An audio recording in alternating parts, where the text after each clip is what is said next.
Hey everybody, what is going on? I hope you guys are all doing well, and welcome to another tutorial video. In this video, I'm going to be explaining to you guys how you can use Trello to manage your social media account and your social media following and posting. So let's get right into it. Now, as I mentioned, I would primarily use Trello for managing my uploads or anything of the sort. And as you can see, I have created a YouTube board on my Trello workspace, and YouTube is technically social media, so why not? And the way that I would do this, I would separate the lists, which you can create by clicking add another list.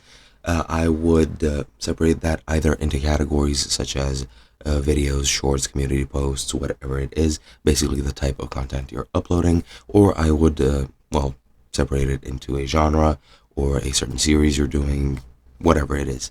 Then once you make the lists that you want and separate the data however you want, you can then add cards. For example, for videos, I'll add a task named make upload, click on it, and then I'm going to set the date to the 19th. I'll set the time to, 11 a.m.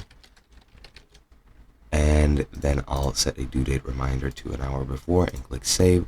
I'll also label it as red, meaning it is priority 1, at least for me. That's what I use the red color for. You don't really have to. I could assign it to a different person if I wanted to. If I'm managing a collaborative account, I could make a schedule when people need to record certain videos, etc., etc. You could also add power-ups and automation features. However, I won't be doing that.